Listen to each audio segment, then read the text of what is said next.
Araka ny efa nampanantenainy ny Vima Entertainment ny amin'ny seo ara-kultural karakarain'izy ireo kosa izay iarahana amin'ireo mpianatry ny Université de Yale any États-Unis dia ho tanterana ny 17 sy 18 ny volana Jolay izao izany ary tafiditra indrindra ao anatin'ny hetsiky ny fampahafantarana ny mety ho endrikendriky ny tolotra hita eo anivon'ny American Center moa ity hetsika ity. Andeha rahantsika ny fanadadiana entiny Fany Firakotondratsimba Atrany sy Mamy Rasoaivo. Ny 13 Jolay izao no tanterana etsy amin'ny hôtel Le Louvre Antaninarenina manomboka amin'ny 7 ora sy ny 14 Jolay eny amin'ny Branching Bio Ivandry amin'ny 10 ora sasany fampisehoana izay iarahana amin'ny tarika UFM Pofs mpianatry ny Université Yale any États-Unis. Ny maraina teo ny tonga teto Madagasikara izy 14 mirahalahy mandrafitra ny tarika izay hanao ny fampisehoana. Araka ny efa nambaran'ireo tompon'andraikitra dia hira kapela no ataon'ireo mpianatra ireto.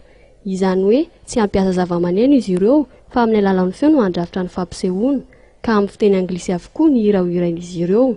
Ora iray isaky ny fampisehoana no tanterahana eto Madagasikara ka tsy misy ny vidim-pidirana fa izy kosa ny buffet izay amin'ny vidiny 4 ariary. Izy io zany dia concert capillaire Clazac ny date voalohany dia ny 13 juillet eto amin'ny Louvre Victor Arrive ary ny date faharoa 14 juillet ao amin'ny Branching Bio amin'ny 10 ora sasany Branching Bio Ivandry Maison de la Nature.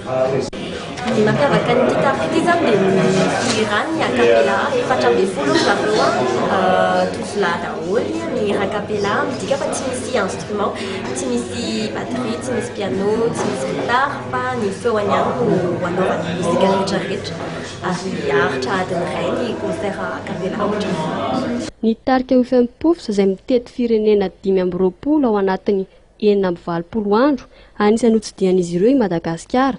Tanjon'ny Vima Entertainment ihany koa mba hisian'ny fifanakalozana ara-kolontsaina eo ihany koa ny ampifandray ny malagasy amin'ny haitao sy ny artista eto an-toerana ary avy any ivelany.